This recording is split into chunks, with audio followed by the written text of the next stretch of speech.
do it. We were supposed to do this 30 minutes ago.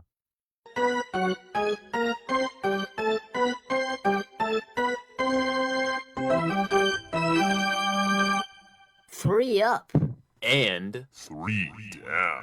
3 Up and 3 Down is brought to you by the Stan the Fan Variety Hour. And Stan, Ross, and Luke will be back this afternoon talking baseball with you. Facebook.com/PressBoxSports to watch it live at 5 p.m. If you miss it live, YouTube.com/PressBoxOnline or PressBoxOnline.com/video.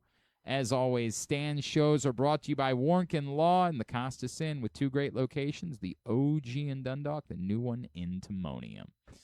Only 3 games to cover, but it wasn't all that difficult for me. I thought it was you know what? There was one guy I felt bad about leaving off the up list. I felt bad again about leaving Dylan Beavers off the up list, but he did get thrown out at second base. And again, it was a sacrifice. That's right. I understand. Otherwise, it was pretty simple. Actually, you could make an argument.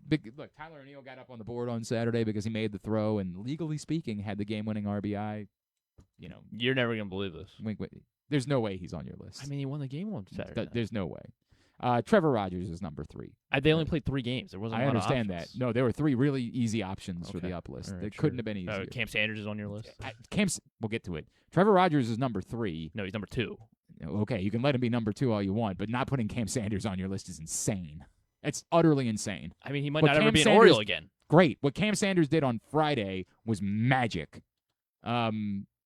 I don't know. I couldn't Trevor believe Rogers they did that. I couldn't even believe they did that. Put him in the game? Yeah. Yes, I couldn't believe it either, but it doesn't change what happened.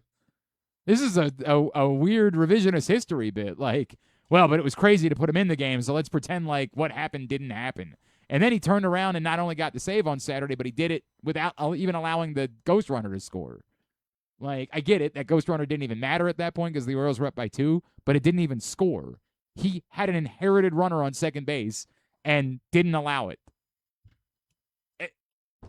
Cam Sanders was magic this weekend. It was impossible how good he was. 3 is Trevor Rogers, who was good, but, still did put 8 guys on base. It's not the end of the world. He seems to know how to kind of work around it as well. Yeah, Trevor Rogers was very good. Yeah. No, there's no debating that Trevor Rogers was very good. But Cam Sanders was a miracle. I mean, yeah, I guess Cam Sanders was insane. So was Tyler O'Neill getting. I mean, he doesn't. Cam Sanders doesn't get that opportunity. Tyler O'Neill not the thing that happened on Friday night, which was even better. Saturday was good. Friday night was impossible. They put him in with the bases loaded and 1 out when all he's ever done in the major leagues is walk guys. And he said, I got you. Strike out, pop out. Nothing that was even threatening. It was incredible what he did on Friday night. Cam Sanders absolutely has to be on this list. All right, he's not on my list. And it's nuts. Because I mean, I thought pigs would fly before I had Tyler O'Neill on my up list, and he's my number 3. I really debated whether Rogers Tyler O'Neill should even be man of the match on Saturday, but I get it. It was salvaging, and the fact that there were only 2 outfielders, he did have to come over. I think I'm just such a sucker. That's a fairly. Yeah. The ball was not hit very deep. There's a real question as to whether or not they should have even sent him because it was only the first out. Let's see if the next guy can't hit it further. Let's see if we can't. If there's 2 outs, then it's an easier decision to make that you have to send him. You can debate this, whether or not they should have sent him. He made a very good throw. I'm not debating that. He made a very good throw and had to come over from right field in order to make the play because they were playing with 2 outfielders in that spot to prevent the ball from getting through. I don't want to take anything away from Tyler O'Neill. He'd probably still be 5th. Maybe he'd be 4th just because it was such a good throw. But, the other thing was a dribbler. We can say he had the game-winning RBI, but we're doing a lot. We're doing a lot there. It was a dribbler where really the third base coach deserves credit for getting that run home. I get it. It was 2 outs. Put it where they weren't. It was 2 outs, so you're gonna have him run. In that spot on I get it. Gunnar was moving, but it's still kind of nuts. I was Saturday night. I went to Stabby Saturday night, so I was watching it. I was watching this part on my phone, and that was when I was they didn't kick you out for having your phone out? No, they didn't. I think they knew we were watching. They were not enforcing it very They well. were not. They were not. It was a general suggestion to not be taking. Yeah, I thought I was prepared to lock it up. It was. Now we did not. We just just got tickets. We did not go ham on where we were. Mm. It's the Lyric. It's a small place.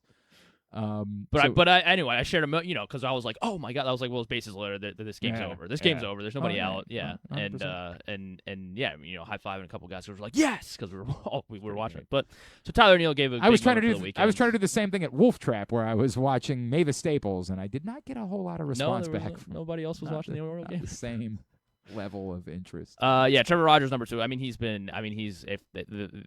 If he can continue to pitch like this, they're gonna continue to stay hot. So yeah, Trevor Rogers is my number 2, and then obviously Brandon Young is number 1. He was just awesome. He was awesome. Something about Texas. Very simple. I just realized we were supposed to do down first. Oh, and because they won, we went 3-0, so we're supposed to do the down. Let's just not even do the down list. Yeah, we don't really have to. Although again, Basayo for me is number 3. I hope he's okay, but he was 0 for 8 with 5 strikeouts. So Samuel Basayo is number 3.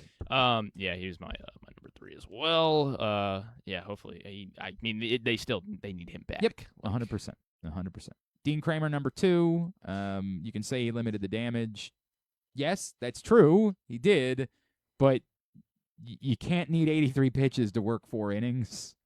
And you can't give up 7 base runners over 4 innings and be like, attaboy, it was a bad effort from Dean Kramer. Yeah, he wasn't it's not like he was you couldn't really say Dean was like awful, but he was basically the only guy with an ERA this weekend. So yeah. No, if you want to say a 7 base runners over 4 innings is awful. It's awful. But he only gave it still comes down to he only gave up 2 runs. Yeah, because he only worked 4 innings. He labored. It was bad. If you want to say there's a difference between bad and awful, I'll give you that. But it was bad. He was flat bad on Friday night. Thankfully, the bullpen was not. The bullpen was outstanding. And then, obviously, Gunner's number 1, and it sucks, and I just wish that wasn't the case. But he went 1 for 13 with 6 strikeouts. Yeah. Outside of that single that was yesterday, yep. His at-bats were dreadful. Yep. Just a bad weekend. There you go. That's the 3 up and 3 down.